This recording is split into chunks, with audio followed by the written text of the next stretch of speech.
et bienvenue dans le ZCL. Nous serons ensemble jusqu'à 14 heures. On va recevoir dans un instant Sylvie Anne Condé, présidente de la Casa Condé. Elle va nous parler de l'anniversaire de la Casa Condé avec des manifestations qui auront lieu le 10 et 11 février prochain, donc la semaine prochaine. Bonjour. Bonjour. Ensuite, on va recevoir Mélanie Gallas pour les goûters de Nani Nanon, donc qui se déroulent au MACT, du 10 au 13 février. Ce sont des journées d'animation pour les enfants de 6 à 12 ans, c'est ça? Exactement. Ensuite, on va recevoir Linda Pavilly. Elle sera accompagnée de Talia Montieu ainsi que Loane François Saint-Cyr. Ils sont là pour nous parler du lancement du calendrier solidaire Éclat de vie et des actions de l'association Ferti 971. Ensuite, on recevra Hippomène Lova, chanteur, initiateur et coordinateur général des Vikings de Guadeloupe, donc 60 ans de musique populaire et caribéenne. Voilà pour nos invités.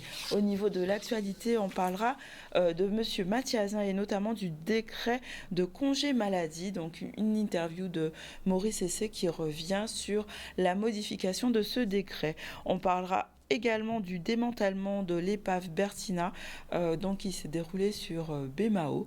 Ensuite, on reviendra sur le village métier du tourisme de la Carle, qui se déroule en ce moment même, à l'hôtel Arawak.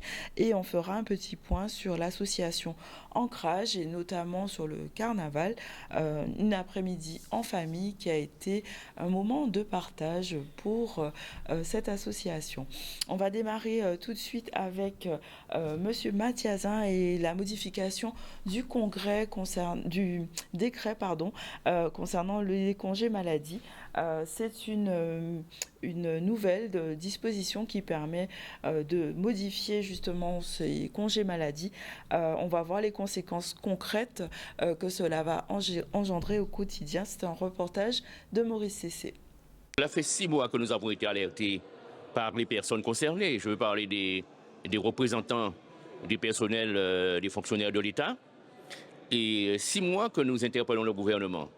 Tout de suite, j'ai écrit au Premier ministre, nous avons écrit à différents ministres et surtout au ministre de la fonction publique.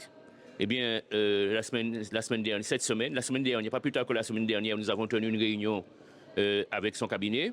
Mais il faut savoir que nous n'avons pas eu de réponse. Le gouvernement nous opposait des arguties tels que le Conseil d'État ne va pas accepter, ce sera le décret, si on modifiait le décret et si on gardait les indemnités de vie chère lorsque ces agents sont en congé de maladie, ou en longue maladie, qu'est-ce qui se passerait selon le gouvernement?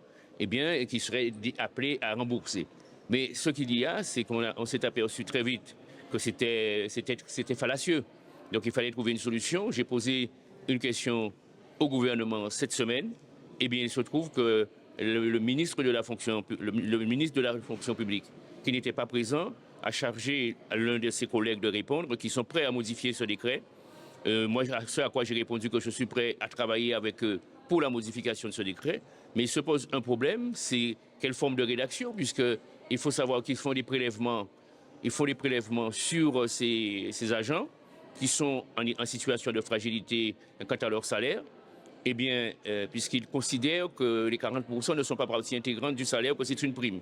Donc aujourd'hui, ils font des prélèvements de manière rétroactive sur beaucoup d'agents et qui sont déjà fragilisés par la maladie et qui sont dans une situation extrêmement difficile. Par conséquent, il faut que le nouveau décret, en tout cas le décret révisé, tienne compte de cette situation et prévoit le remboursement des sommes qui ont été prélevées. C'est plutôt une bonne nouvelle pour ces fonctionnaires, d'après ce que vous êtes en train de nous dire? On dit qu'il y a souvent loin de la coupe, de la coupe aux lèvres, mais nous allons faire le tout. À partir du moment où les mots ont été prononcés, la promesse a été faite, je ne vais pas lâcher et on va continuer à travailler là-dessus, et pas que moi. Je pense que tous les élus de la Guadeloupe, en tout cas tous les députés et les sénateurs, vont travailler de concert pour faire pression pour que ce décret soit réellement modifié ou pour qu'un nouveau décret soit rédigé.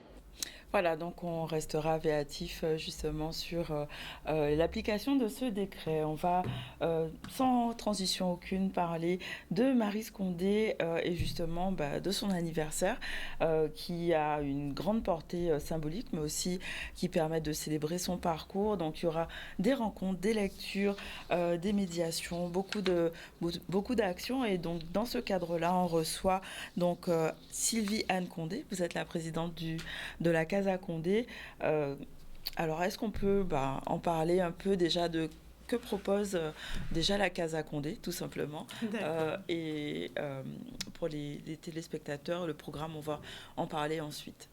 Oui, effectivement. Ce qu'on peut dire, on a tenu à marquer le fait qu'on était d'abord dans l'émotion, parce que Marie Scondé est donc partie en 2024, et donc on n'a pas eu le temps de vraiment communiquer avec notre public, en tout cas Casa Condé. On a fait cette veillée mortuaire, vous savez, au MACT avec le président Harry Chalus, et puis beaucoup de Gadoupéens, et ça s'est très bien passé. On a fait une messe à Paris, on l'a enterré, mais on s'est dit que bon, et il y a eu l'hommage national du président de la République le 15 avril.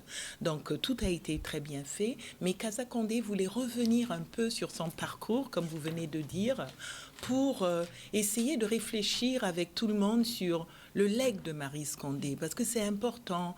C'est une personne qui a vraiment marqué, en tout cas, toute sa communauté.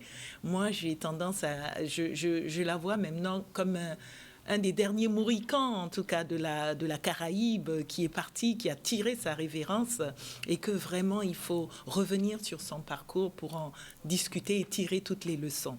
Et c'est ce que cette manifestation, en tout cas célébration d'anniversaire, va faire.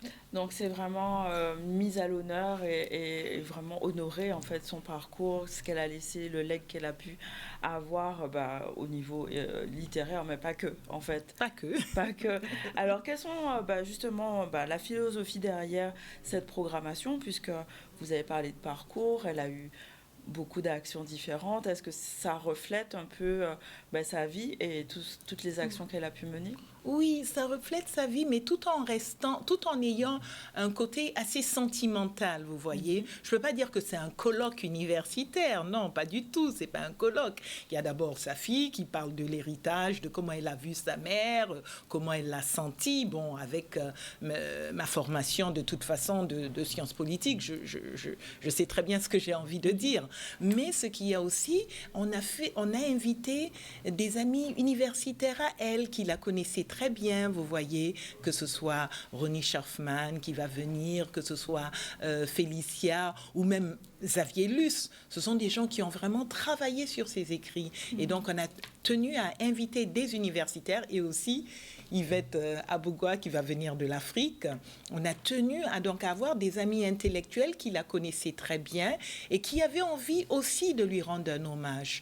Et vraiment, ils viennent par leurs propres moyens, ils viennent parler par solidarité. Ouais. Donc c'est quelque chose d'assez, c'est vraiment quelque chose de plaisant, quelque chose de sentimental. Voilà.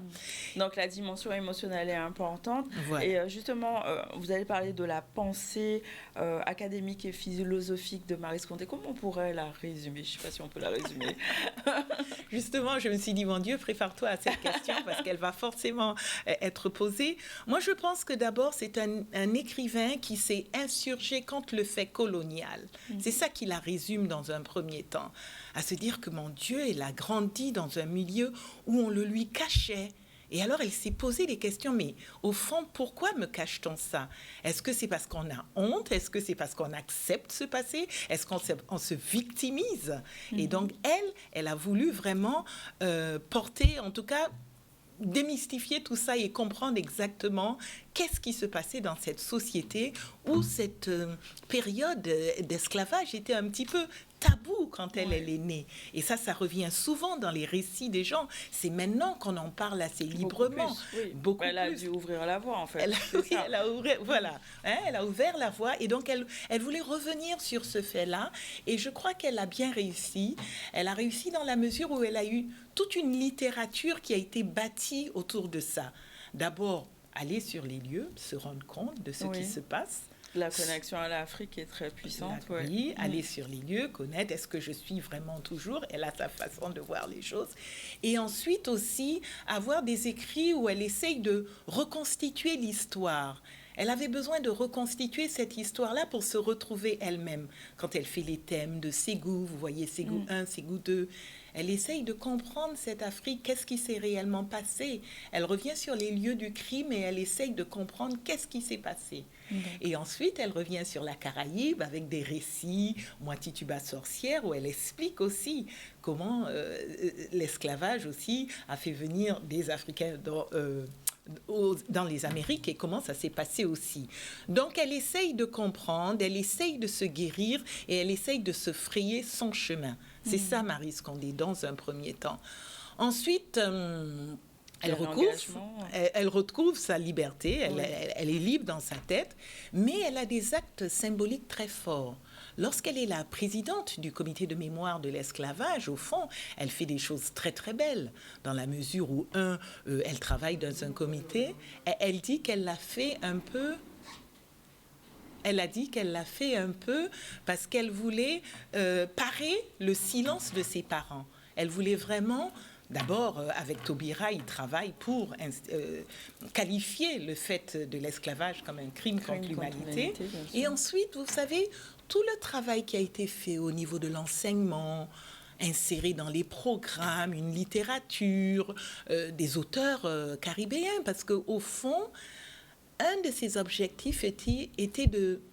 I want to teach the black woman to see beauty in her eyes. Oh, ça c'est beau ça. Voilà, c'est-à-dire apprendre la jeune fille africaine à se voir belle, à se sentir à l'aise dans sa peau, à recouvrer toute sa personnalité. Et c'était ça, Marie Scondé aussi. D'accord. Comment c'est maintenant de porter ce nom, j'ai envie de dire, parce que j'imagine comme un héritage. Je ne sais pas, est-ce que c'est un poids ou bien est-ce qu'au contraire, c'est quelque chose qui vous porte?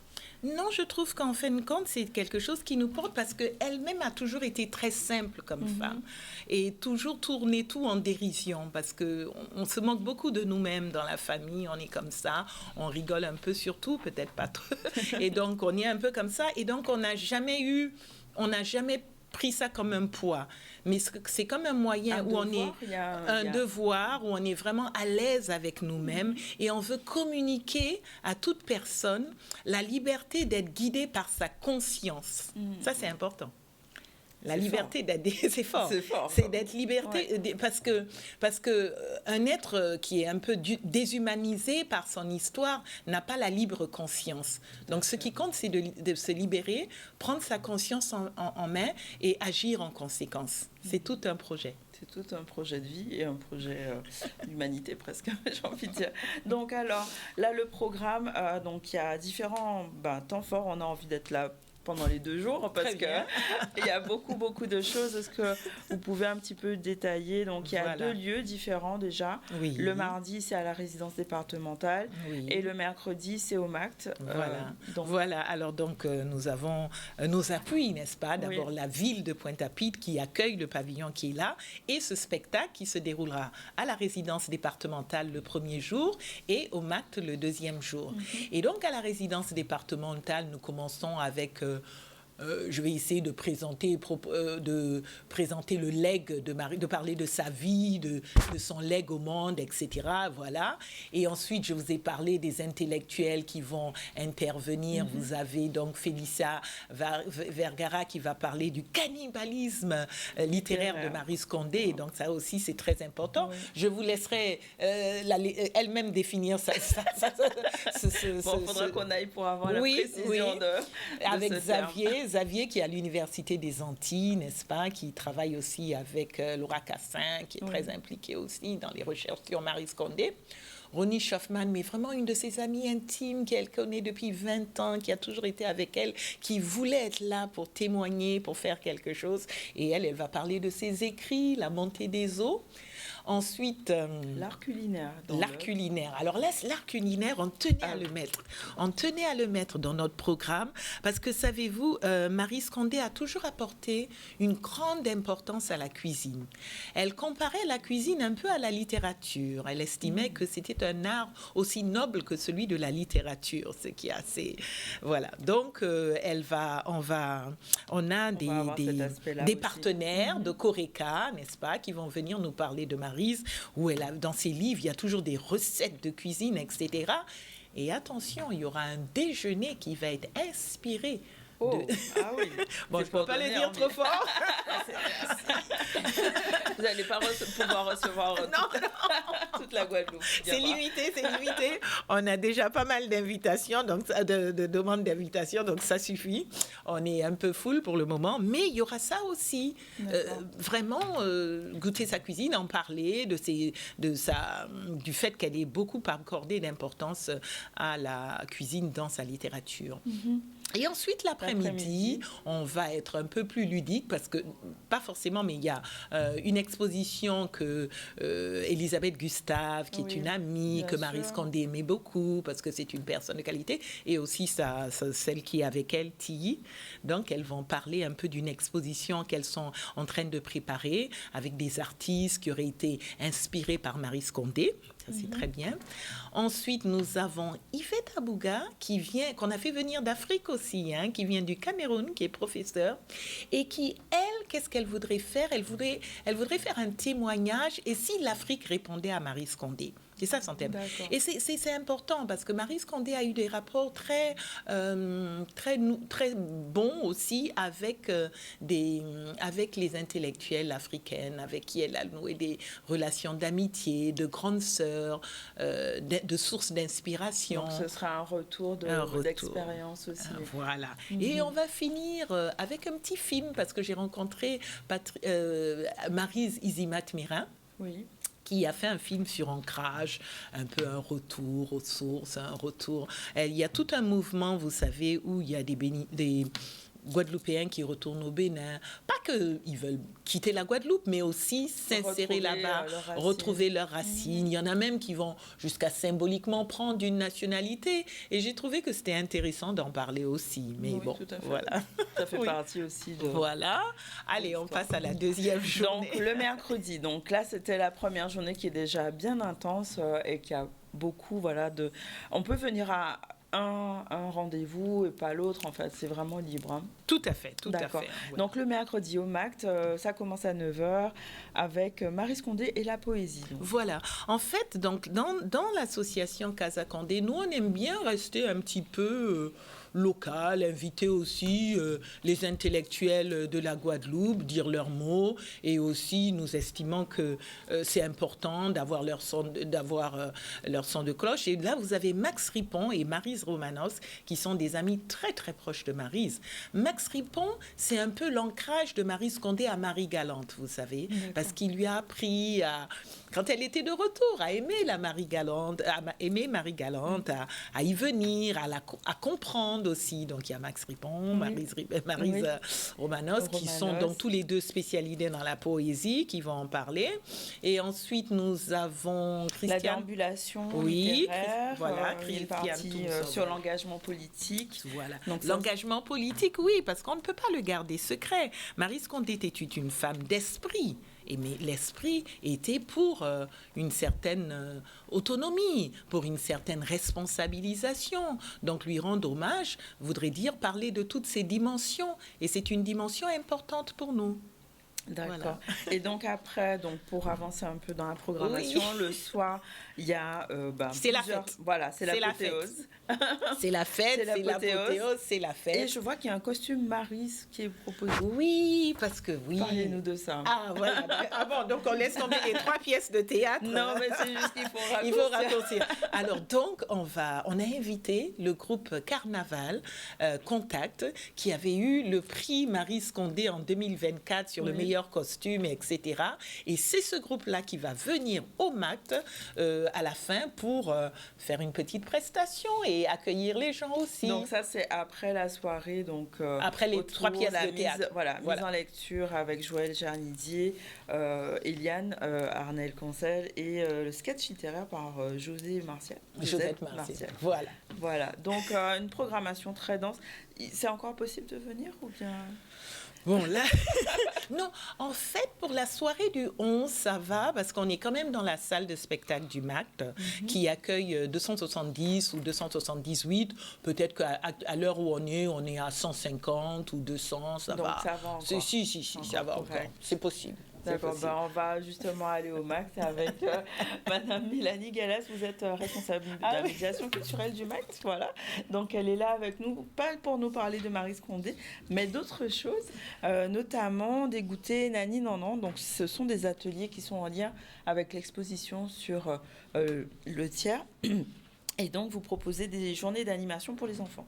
Exactement. En effet, le Mémorial Act, c'est sur son bon projet, le rhizome, la matrice du lien. Donc, comme vous voyez, nous avons Maryse Condé, nous allons parler de Maryse Condé. Et pendant cette même semaine, nous aurons des ateliers pour les enfants parce qu'actuellement, nous avons une belle exposition temporaire sur Guillaume Guillon-Lothière, né à la Guadeloupe. Et c'est un peintre qui était esclave, qui a évolué sur Paris. Et il est né en 1760. Et nous avons la chance d'avoir cette exposition internationale dans le bassin caribéen. Et nous avons beaucoup de personnes qui sont déjà venues visiter, beaucoup de touristes qui sont très émerveillés. Et c'est l'occasion pour les Guadeloupéens, les petits aussi, de participer à ce stage culturel, les goûters Nani Nanan, au cœur de l'atelier Lothière, où ces enfants pourront apprendre qui était Guillaume Guillon-Lothière, donc avoir la partie historique. Il y a les ateliers pédagogiques avec des ateliers de peinture, de théâtre, et aussi on aura l'initiation au gros cas, au cas.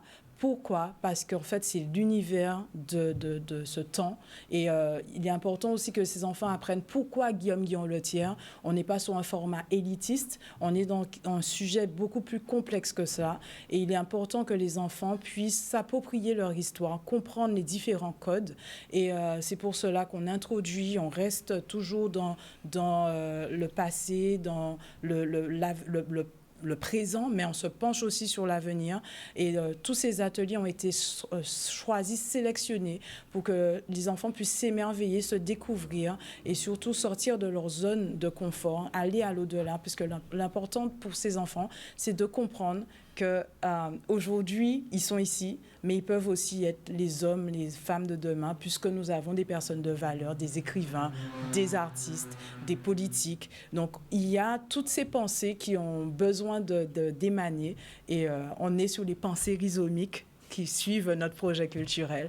Et voilà, donc c'est de mardi. Donc c'est mardi, donc là c'est les vacances scolaires. Voilà, c'est l'occasion pour les enfants de découvrir. Est-ce que, du coup, comment ça se passe? Comment vous avez communiqué dessus? Puisque là on est à la télévision, mais ça veut dire que vous êtes allé voir les écoles pour proposer les ateliers ou comment ça s'est passé? Alors, pour la communication de cet événement, donc nous avons les éléments sur notre page, donc les fidèles, les habitués connaissent un peu cette formule qui plaît, excusez-moi, puisque dans cette formule, ce ne sont pas que des stages, il y a aussi le repas qui est inclus, les goûters qui sont inclus durant toute une journée. Bon, enfin, durant ces 4 jours, c'est un format qui sera sur 4 jours.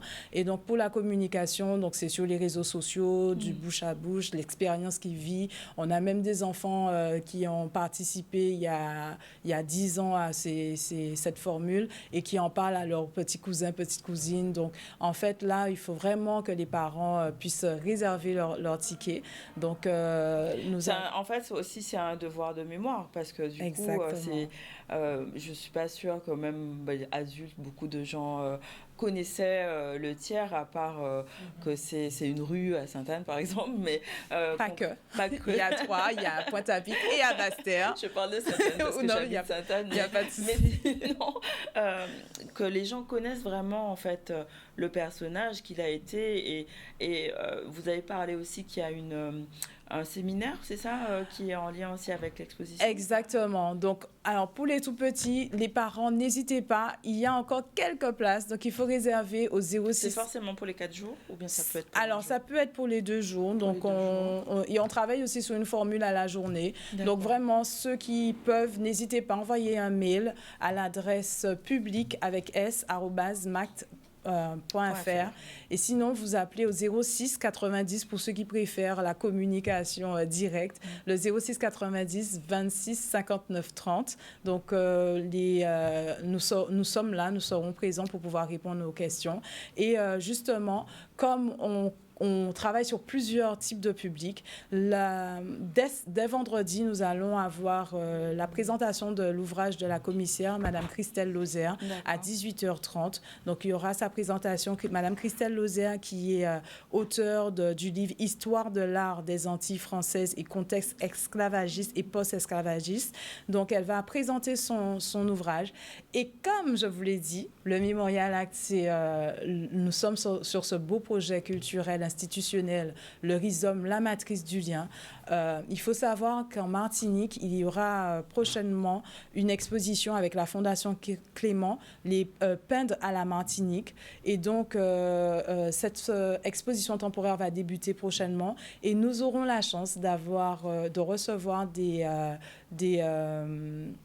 personnes qui seront en lien avec cette expo et qui vont le samedi, donc le samedi 7 février, de 10h à midi, il y aura un atelier sur les enjeux de l'histoire de l'art et sur nos territoires et le rôle des musées. Donc, c'est vraiment... donc, il y a un lionnage là, Guadeloupe-Martinique. Guadeloupe-Martinique, mais pas que Martinique, puisque nous aurons des chercheurs qui sont connus mondialement, tels que Sarah Leiner, qui est responsable des unités patrimoniales de mondialisation historique et contemporaine au musée du Quai Branly. Et nous aurons nous avons aussi une doctorante qui a fait un très beau exposé, un très beau mémoire sur Guillaume Guillon-Letière, qui est hôte de Sildia, qui a bien travaillé avec nos équipes. Donc, c'est l'occasion aussi de valoriser tous les talents, tous les chercheurs et de ces connexions à l'échelle internationale. Donc, nous vous invitons à venir. Il y a pour tout le monde.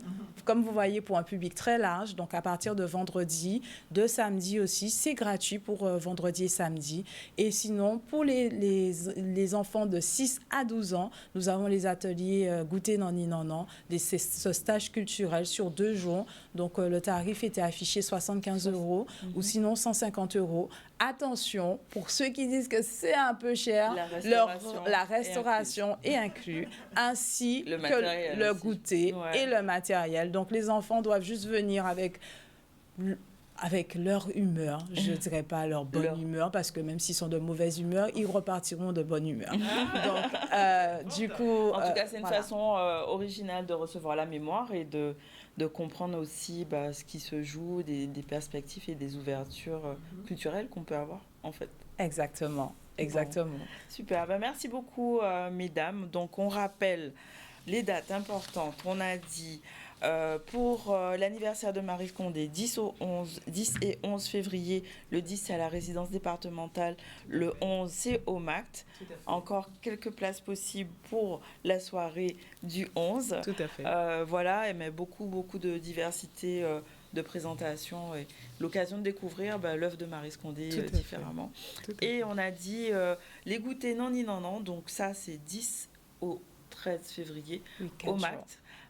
Et les tables rondes le vendredi 6 et le samedi 7. De 10h à midi et c'est gratuit, il faut juste réserver ou venir au Mémorial Act. Ok, très bien. On a pris mot. Merci mesdames, on va faire notre première pause publicitaire. On revient dans un instant avec Linda Pavili et l'association Medic West Indies. On parlera infertilité et de l'association Ferti 971. À tout de suite. Alors nous voilà de retour sur le plateau. On va recevoir donc Linda Pavilly qui est déjà venue, présidente de l'association Ferti 971, biologiste. Et elle est accompagnée aujourd'hui de Talia Montieu et Loane François Saint-Cyr de Solidarité de Médic West Indies, c'est ça. Donc vous êtes étudiante en médecine et vous êtes venue parler du calendrier solidaire Éclat de vie. Donc il y a un calendrier incroyablement magnifique, mais vraiment. 2026, donc depuis quand vous faites ce type de projet, de calendrier? Parlez-nous de votre association déjà, pour commencer. Du coup, Medic West Indies, c'est une association qui a été créée par des étudiants en médecine en 2009. Donc, c'est l'association des étudiants de Antilles-Guyane. Donc, c'est vrai que le calendrier, c'est vraiment un projet à but solidaire particulièrement. Chaque année, on choisit une association avec qui on va faire un partenariat. On va la parrainer pour essayer de l'accompagner dans ses projets. Et oui, donc c'est vrai que ce calendrier, on le fait depuis le commencement de l'association. Après, on a dû arrêter un moment par rapport au Covid, mais on a repris et franchement, on est en tout cas super fiers de ce projet cette année. Il est vraiment magnifique. Donc, alors, expliquez-nous comment est venue l'idée déjà de ce calendrier, au-delà du fait que vous soyez dans le secteur médical, mais c'était quoi l'idée derrière le calendrier? Donc en fait, nous avons réfléchi à un moyen de transmission, c'est-à-dire que grâce au calendrier, on peut être vecteur de plusieurs causes. Donc c'est pour soutenir mais réellement l'association que nous parrainons. Nous choisissons une direction artistique qui ressemble un peu à l'association que nous parrainons. Nous mettons des textes aussi très beaux qui lui font hommage. Et en fait, c'est vraiment un vecteur, c'est-à-dire que chaque personne qui va acheter le calendrier va contribuer à mettre la lumière sur la cause et aussi du coup développer l'association que nous parrainons. Donc là, vous aviez quoi comme association, par exemple l'année dernière? L'année dernière, c'était Liquide Chocolat. D'accord. Okay. Donc c'était une association qui lutte contre l'endométriose. Cette année, nous sommes du coup avec l'association Ferti 971 qui du coup sensibilise et met la lumière autour du tabou qu'est l'infertilité, surtout aux Antilles. Donc c'était très important pour nous de réaliser une œuvre et qui va les mettre en lumière et qui va aider à sensibiliser sur cette cause. Donc oui, on parle d'œuvre, ce stade de créativité, de création. Comment, du coup, vous avez... on a parlé de mettre en lumière l'association, certes, mais j'imagine que vous ne le faites pas de la même façon suivant les associations. Quel était le message à faire passer donc dans ce calendrier spécifiquement pour l'association 971, Ferti 971? C'est sûr que là, cette année, on parle surtout d'infertilité. Déjà, il faut savoir que l'infertilité, ça ne concerne pas que les femmes, ça concerne aussi les hommes. Et c'est vrai que ce sujet, il passe quand même assez sous silence. Et donc là, vraiment, notre but, c'est d'essayer de montrer que c'est pas que la femme, ça représente aussi l'homme. Il y a des modèles masculins comme dans chaque calendrier, mais on voulait vraiment essayer de montrer en fait le combat de chaque personne pour cette cause. Et c'est vrai que du coup on s'est réunis avec notre équipe artistique, donc notre infographiste, notre photographe et notre maquilleur artistique, afin de vraiment prendre toutes les causes que cette association défend et essayer de pouvoir montrer en fait le message par cet art. D'accord. C'est un calendrier qui s'appelle Éclat de vie. Donc le but aussi, c'était de vraiment avoir quelque chose de très lumineux, de très solaire, qui montre que même dans la difficulté, en fait, il y a toujours de l'espoir.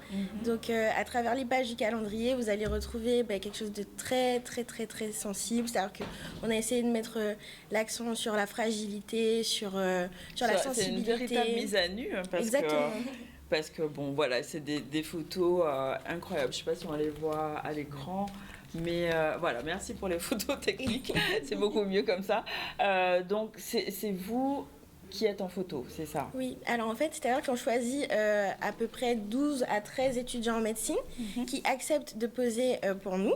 Et tout ça, franchement, c'est un don de leur personne. Parce que c'est des photos artistiques, mais nues quand même. Exactement, oui. Donc ils acceptent de se mettre complètement à nu et de participer à cette œuvre.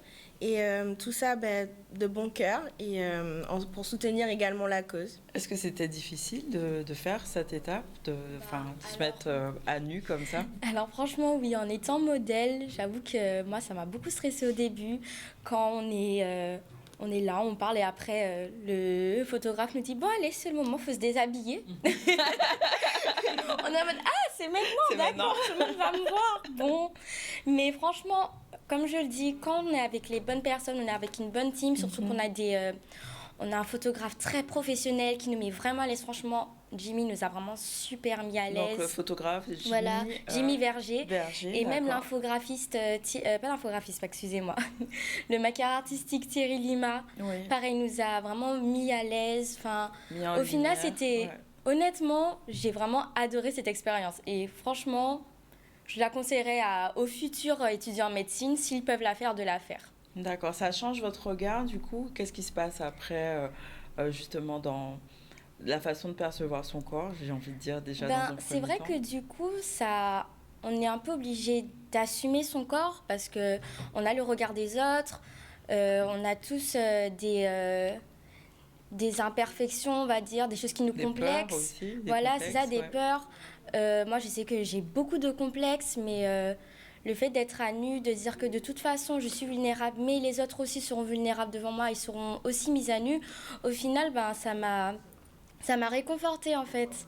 Et du coup, c'est vrai qu'à la fin, je me suis sentie beaucoup plus, on va dire, apaisée. Et j'ai beaucoup plus apprécié mon corps qu'avant.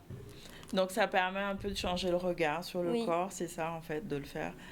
Est-ce que du coup, justement, Linda, on va rebondir sur cet aspect de la fertilité parce que c'est une mise à nu quand on est accompagné par une équipe médicale ou paramédicale. Est-ce que ça permet justement de mettre ça en lumière et en évidence que le côté vulnérable des situations, ils l'ont vécu d'une façon différente, mais c'est ce qui est en fait au cœur même de la vie en fait de ces familles? Oui, tout à fait. Alors, je souhaitais surtout rendre hommage à ces étudiants, à ces jeunes, pour leur audace, pour leur innovation et pour leur esprit collectif, pour leur esprit solidaire. Et d'ailleurs, j'en ai beaucoup parlé déjà, ne serait-ce même au ministère de la Santé, parce que c'est un exemple. La Guadeloupe est un exemple. L'association Medic-West Indies est un exemple. L'association Fertile 971 est un exemple. Mais je voudrais les mettre à l'honneur ce soir, aujourd'hui, et pour dire effectivement, moi je trouve que le projet, justement, quand ils m'ont parlé de ce projet, j'ai dit mais voilà une façon aussi de montrer aux couples infertiles qu'il est important de dépasser ses peurs, de dépasser le tabou, de dépasser le silence. Et les jeunes nous montrent l'exemple. Et elle a très, très, très bien dit par rapport à son expérience. C'est justement ça, c'est ce calendrier, cette expérience des jeunes nous montre ô combien, quand on franchit le pas, finalement, on se sent parfois plus apaisé. Et c'est la peur qu'il faut affronter. C'est compliqué, mais briser le tabou de l'infertilité aussi. Voilà. Mais briser le tabou de l'infertilité, c'est l'exemple de ce calendrier. Et c'est pour ça que ça a du sens, vraiment, que ce calendrier existe. Nous, on le soutiendra. En plus, c'est vrai c'est un calendrier solidaire. Ils le font chaque année. Donc, nous, cette année, les fonds seront versés à l'association Fertile 971, dont les actions, comme elle le disait très, très bien, elles le disent très bien, les filles, elles sont magnifiques. En fait, les actions, c'est quoi pour les actions 2026? Et ça, c'est vraiment en lien, ça a du sens. Pourquoi? L'action phare de notre association, c'est briser le tabou. Donc, on y est. On est en plein dedans. On est en plein dedans. Une autre action phare, c'est quoi? C'est sensibiliser la jeunesse pour l'avenir. Aussi, on est en plein dedans.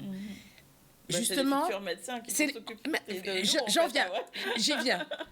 Une association d'étudiants de médecine, quoi de mieux que de sensibiliser nos futurs acteurs de santé pour justement faire en sorte que ce fléau, parce que c'est un véritable fléau, puisse s'inverser. D'accord? Donc, moi, je pense qu'on y est, on est vraiment sur... Et j'en ai la chair de poule, parce qu'on est vraiment dans le cœur de des actions qu'il faut développer. Aujourd'hui, se lance justement ce comité de pilotage pour le plan de l'infertilité au niveau national. Voilà. En l'occurrence, on se bat, nous, Fertile 971, pour montrer que la Guadeloupe peut proposer des actions innovantes et Medic West Indies le montre aujourd'hui. Et donc, vraiment, si on peut dire à la population guadeloupéenne, achetez ce calendrier. Quand vous l'avez sous les mains, mais où est-ce qu'on le trouve, j'ai envie de dire, déjà on va parler où trouve-t-on ce beau calendrier, parce que on est encore en février, il faut pas laisser passer les mois. Donc, on est d'accord. Où est-ce qu'on le trouve? Alors c'est vrai qu'on a eu le lancement il n'y a pas très longtemps. Donc déjà, grâce à Linda, on a un lien en ligne où vous pouvez l'acheter en ligne du coup. D'accord. Et du coup, les points de collecte sont à Synerbio, c'est ça le laboratoire Synergie Bio. Oui, le principal point de collecte, c'est l'Université des Antilles-Guyane. D'accord. C'est-à-dire que... Sur le lien de paiement, vous allez retrouver un numéro de téléphone qui est le mien et vous pourrez récupérer les calendriers directement au niveau de la fac. Donc il suffit juste de m'envoyer un message WhatsApp ou SMS ou comme vous voulez, ou même m'appeler. Mais ils sont disponibles, c'est-à-dire qu'on a des exemplaires à vendre, donc vous passez par moi et vous aurez vos exemplaires. Voilà. Et effectivement, on a fait un deuxième point de collecte pour tous ceux qui ne peuvent pas se rendre à l'université parce que parfois, c'est pas le circuit et puis c'est pas toujours accessible. Donc du coup, en fait, on a fait un deuxième point de collecte au niveau du laboratoire Adotema à Synergie Bio. Donc voilà. Donc en gros, l'idée c'est 2 points de collecte. Mais c'est surtout que ce lien de paiement sera accessible sur le site internet de Medic West Indies et sur le site internet de Ferti 971. Et également sur nos Instagram, nos réseaux sociaux, voilà. Donc voilà. Alors, est-ce que tu peux justement revenir sur... tu parlais du plan de lancement de la fertilité, donc c'est l'actu, on va dire, du jour. Justement, nous faire un petit point sur l'actualité. Alors, c'est tout chaud. Enfin, ça s'est fait il n'y a même pas quelques heures au niveau du ministère de la Santé. La ministre de la Santé a présenté le nouveau plan de lutte contre l'infertilité, le plan national. Et la mesure phare, en effet, ça sera surtout de sensibiliser, puisque, comme on le dit, c'est le problème de cette thématique. Comme c'est un tabou, les gens ne se font pas dépister. Et quand ils sont face à la situation depuis plusieurs années, ils se disent « mais si j'avais su, j'aurais pu mettre en place des choses ». Donc, pour éviter ce « si j'avais su », le gouvernement a choisi effectivement de mettre une mesure phare qui est d'envoyer une lettre d'information à tous les Français et Françaises de plus de 29 ans. À partir de 29 ans, voilà. Donc, je pense que c'est une bonne action. Alors, il y a d'autres actions, on n'a pas encore regardé, c'est tout chaud, tout en détail, mais en tout cas, cette mesure phare me semble assez appropriée pour justement, parce que ça sera avec des informations qui seront documentées, qui seront précises, parce que c'est vrai qu'aujourd'hui, on voit un peu de tout sur les réseaux sociaux, parfois des choses qui ne sont pas vérifiées sur le plan scientifique. Donc, c'est important que les gens aient une information qui soit scientifiquement prouvée, ou bien en tout cas discutée et potentiellement remise en question si jamais, voilà. Okay. En tout cas, ça, c'est important et donc je pense que c'est une mesure qui est très importante. Alors, bien sûr, nous, les associations... Alors, juste explique pourquoi c'est important, parce que, bon, comme on est sur une heure de grande écoute, les gens... Oui. En fait, c'est très important. C'est la préservation, en fait, de exactement. La fertilité. À partir de 29 ans, c'est vrai qu'on peut préserver sa fertilité. En particulier, on sait effectivement que l'infertilité est surtout liée à l'âge. L'âge est un facteur important pour la fertilité et que malheureusement, bien trop tard, on sait très bien que la fertilité diminue. Par exemple, chez la femme, on a déjà un déclin plus ou moins rapide selon les femmes à partir de 35 ans de la fertilité féminine. On sait aujourd'hui qu'à partir de 40-45 ans chez les hommes, également la fertilité, en tout cas le pouvoir fécondant du sperme diminue. Donc effectivement, c'est pour ça qu'il est important d'alerter les personnes qui veulent ou pas des enfants, parce que l'idée n'est pas d'être sur quelque chose où on incite. Dire que c'est gratuit. C'est gratuit. Les gens ils auront toutes les informations nécessaires. Voilà, faut le dire. Et ils pourront pas dire on ne savait pas. En tout cas, ça c'est. Et moi je pense que c'est vraiment très important que ça existe. Alors bien sûr, ça ne fait pas tout. Il faut aussi quelque part mettre des mesures pour l'accompagnement des couples infertiles, parce qu'on sait bien aussi sûr. Que ça c'est très important. Parce qu'il y a quand même encore aujourd'hui des difficultés d'accès aux soins pour tout ce qui concerne la fertilité. Donc ça c'est d'autres choses qui sont déclinées. Et bien sûr, nous à Ferti 971, on milite également parce que nous on est sur aussi l'aspect un peu local. Oui. Voilà, on est là aussi pour relayer les difficultés locales.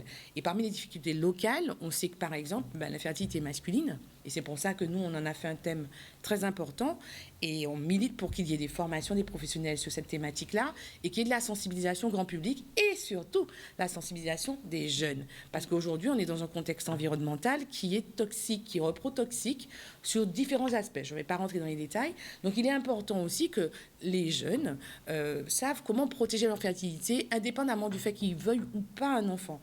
C'est important et donc, justement, nous avons une action phare que nous souhaitons mettre en place au niveau local avec la collaboration des étudiants de médecine, c'est justement d'aller porter l'information via un jeu ludique aux lycéens en faisant un défi interlycée. Alors ça c'est, alors d'ailleurs on fait un appel.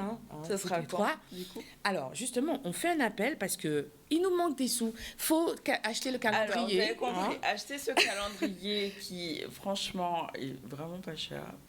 Et qui devrait augmenter de tarif. Donc, à partir de 20 €, c'est ça? Voilà, exactement.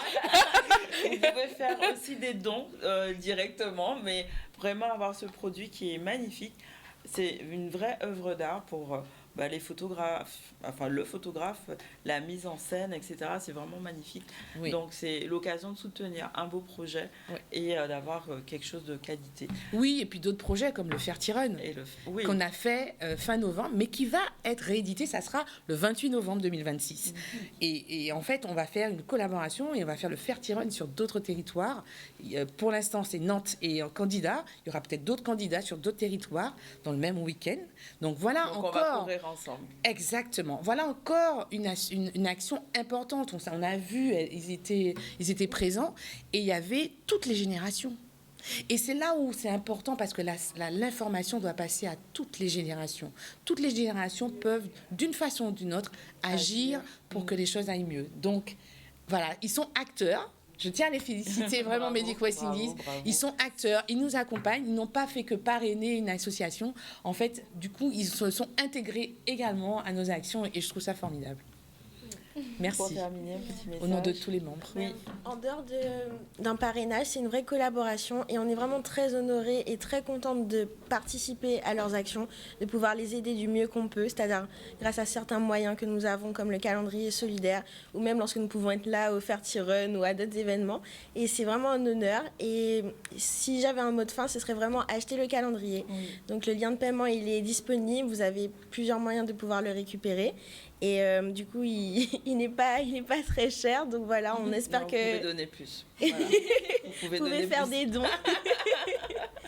Donc on a dit les réseaux sociaux Medic West Indies ou l'association Exactement. Voilà, pour les deux, pour récupérer. Et donc ça passe directement par vous. Exactement. On fait un appel à tous les médias pour diffuser. Oui. Et merci Canal 10. Merci Canal 10 de nous recevoir. Plaisir, vraiment. Toujours, vraiment. Ah oui, mais beau média d'information et qui va dans le domicile, la proximité, et ça c'est génial. On est au cœur, merci d'exister. De la Guadeloupe. Bon, merci en tout cas, mesdames. On va faire notre deuxième pause publicitaire. On revient tout à l'heure. On va parler des Vikings de Guadeloupe, 60 ans de patrimoine. À tout à l'heure. Nous voilà de retour sur le plateau du ZCL et on va recevoir dans un instant Hippomène Lova. Donc, il va nous parler des 60 ans d'hommage pour les Vikings de Guadeloupe. C'est une institution, une mémoire. Bonjour. Bonjour. On va revenir avec vous dans un instant. On va revenir sur l'actualité, parler du démantèlement de l'épave Bertina, donc qui est échouée depuis plusieurs années et en cours de démantèlement. Une opération qui est délicate, qui vise vraiment à sécuriser la zone et protéger aussi l'environnement marin. On voit un reportage de Charlie Dagonia à ce sujet. Un grand chantier pour la Guadeloupe parce que sortir du littoral un bateau de 65 mètres, qui est ici depuis plus de 30 ans et qui pourrit tranquillement dans la mangrove, c'est quelque chose de très compliqué. D'ailleurs, on le voit derrière nous.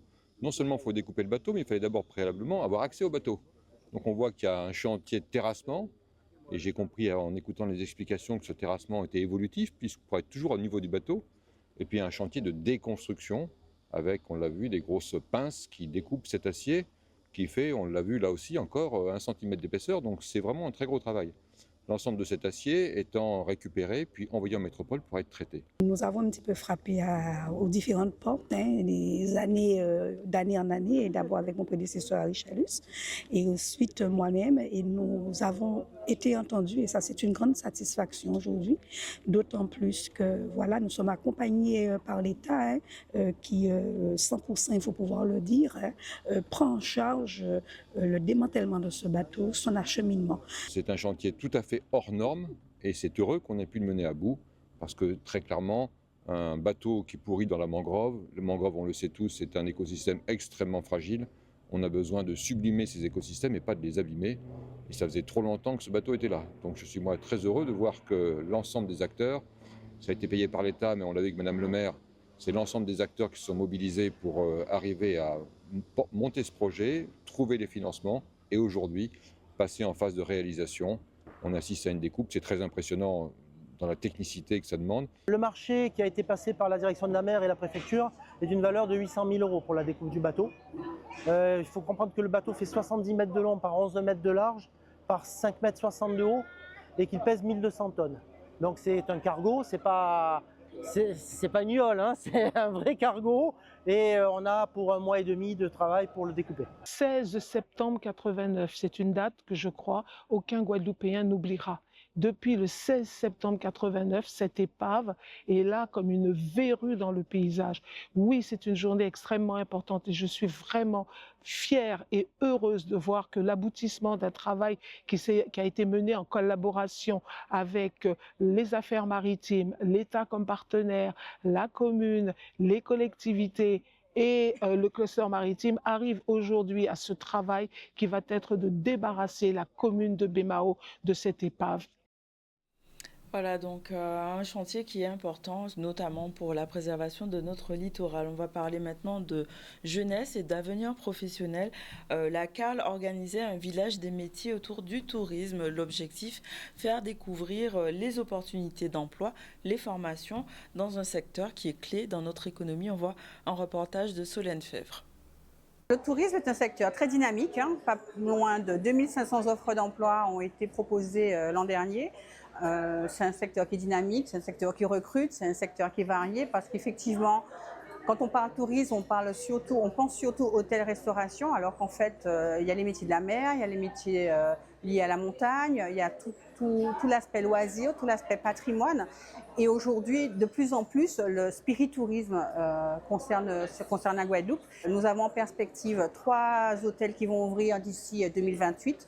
Ce ne sont pas loin de 300 emplois qui vont être proposés sur le territoire. Et donc, j'encourage tout un chacun à se rendre sur mes événements emploi, le site de France Travail, où vous avez l'intégralité des actions que nous allons porter au cours de ces 5 semaines. Parce que sur le territoire, la semaine des métiers du tourisme se déroulera sur les 5 EPCI de l'île, et ce jusqu'au 27 avril. C'est pas pour rien que la semaine des métiers du tourisme a démarré sur le territoire de la Riviera du Levant. Et évidemment, il est porteur, ce territoire, d'emploi et d'opportunités, et avec des nouveaux métiers aussi. Donc, on est dans un secteur en pleine mutation, avec des changements de comportement de la clientèle, etc.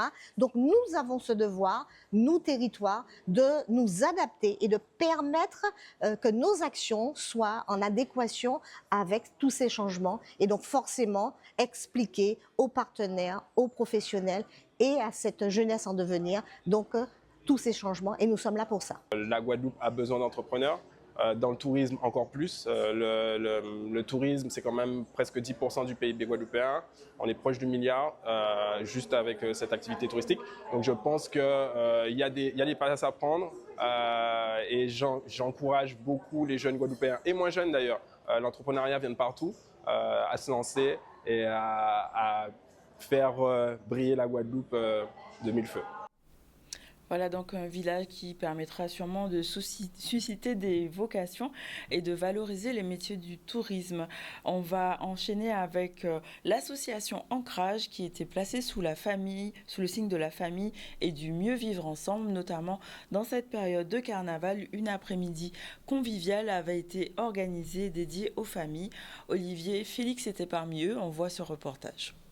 Le but d'une association, avant tout, surtout comme la nôtre, qui est une association sportive, avec des catégories de jeunes très importantes, de pouvoir associer tout ce monde, tous ces jeunes d'ailleurs avec leurs familles pour partager ce village carnavalesque. Je crois que c'était une très bonne initiative déjà, cette association Crash quand même, qui est un centre social sur Gourbert, et de permettre aux parents, à ces enfants-là, de passer ce moment festif aujourd'hui avec nous. Puisque avant tout, nous sommes une association sportive de compétition. C'est vrai qu'on n'a pas souvent le temps de préparer des manifestations de la sorte.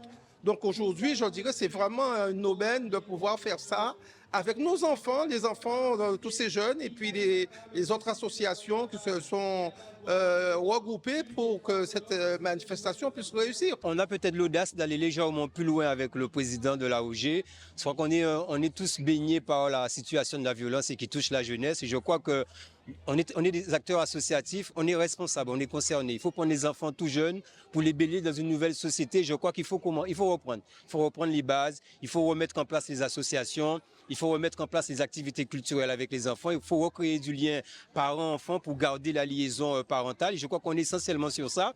C'est un village, on profite du carnaval, mais c'est pour remobiliser la famille, remobiliser les enfants. Avec l'AOG, il faut un travail autour du sport.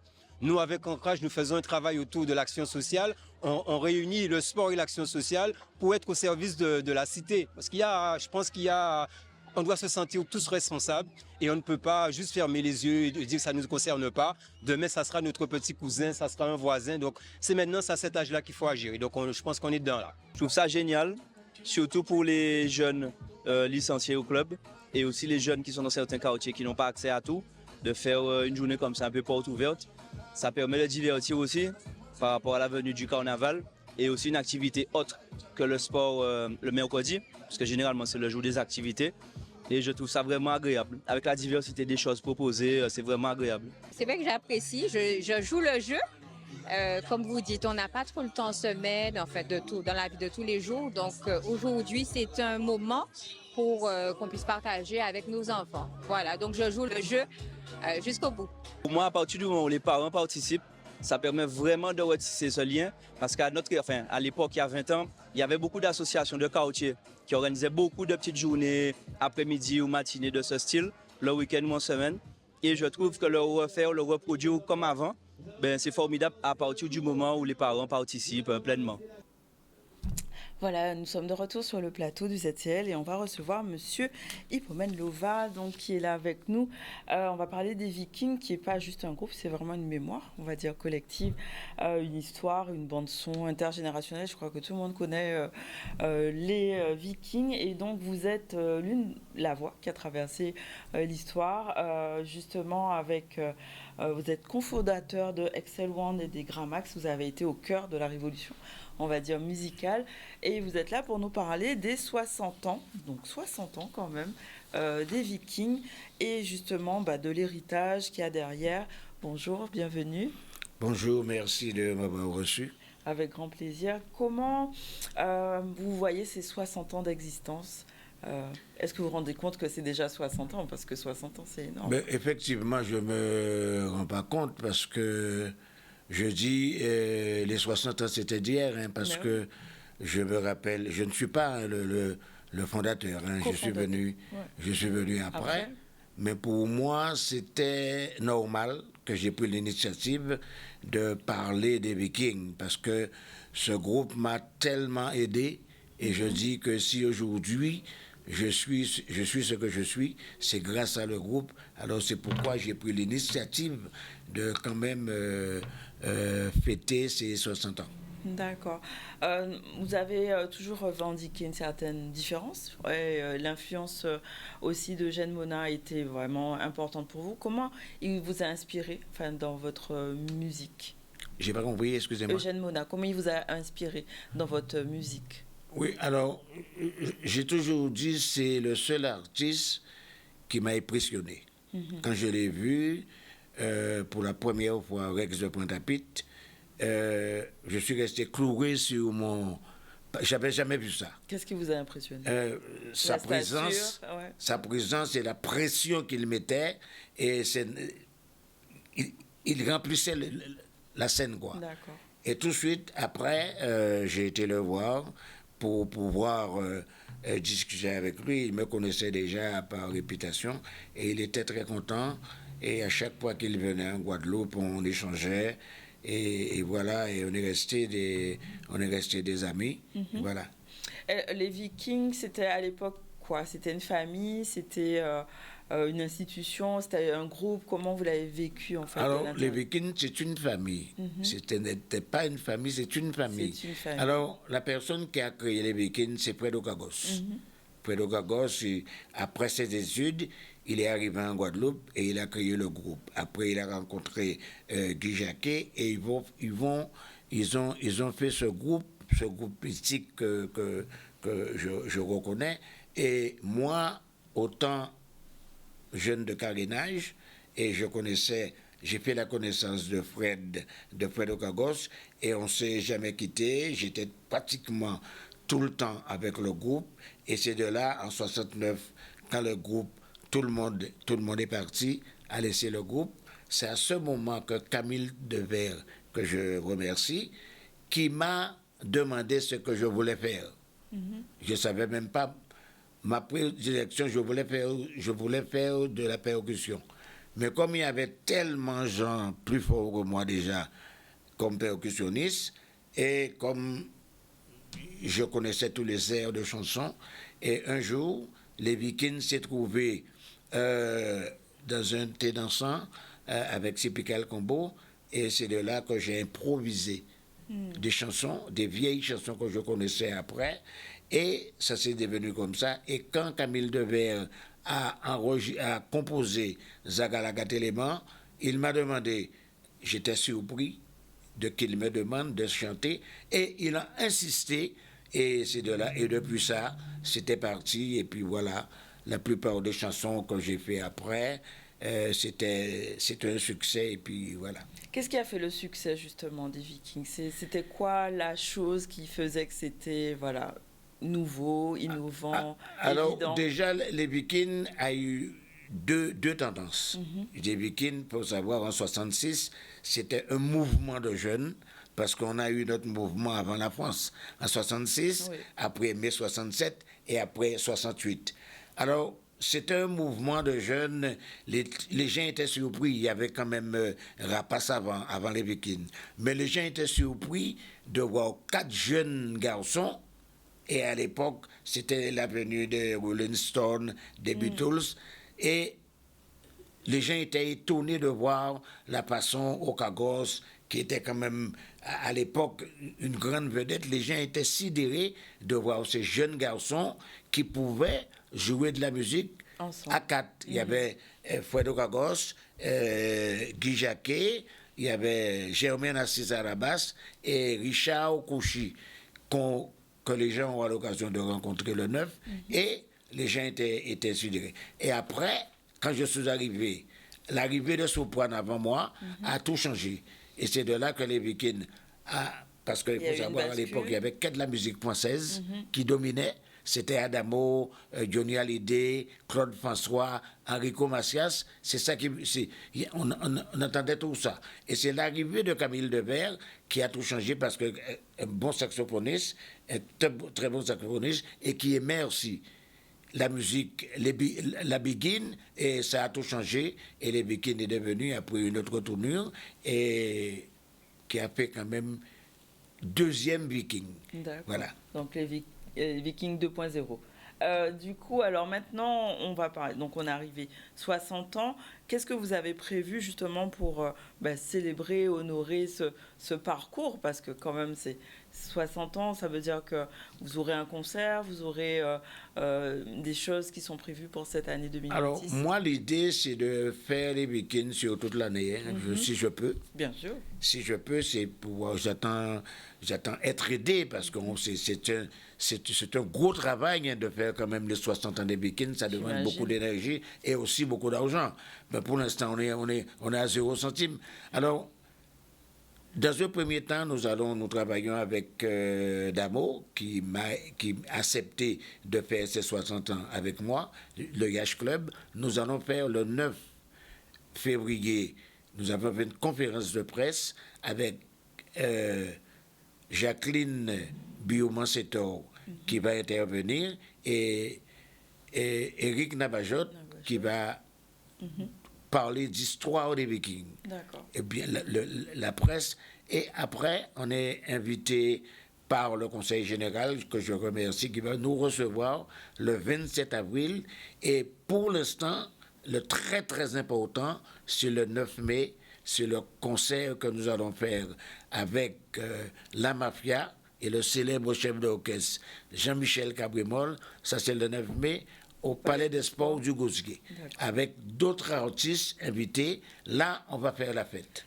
C'est ce que nous avons pour l'instant prévu. Ok. Est-ce que vous parliez justement, est-ce qu'il y a des regrets sur 60 ans de vie musicale, peut-être financière, puisque vous parliez de difficultés justement par rapport à ça, sur votre carrière? Est-ce qu'il y a des regrets, des choses que vous n'avez pas pu faire, que vous auriez voulu faire?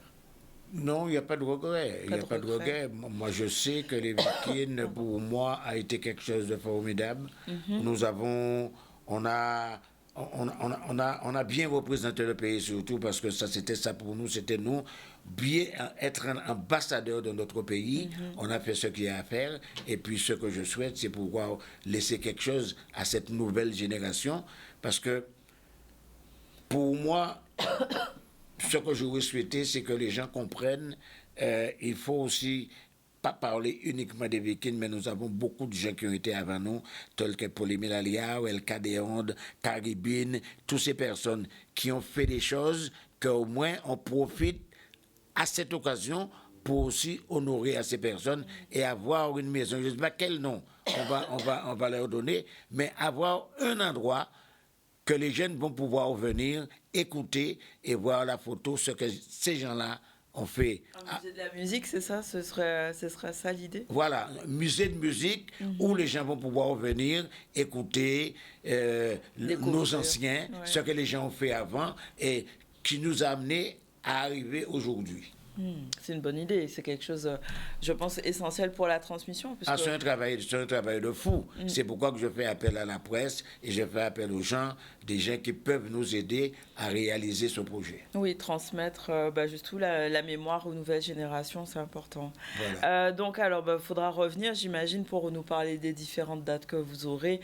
On retient déjà la première, c'est le 9, donc c'est lundi. Alors, le lundi, 9 à 18h précise, au Yacht Club de Pointe-à-Pitre, il y a le débat.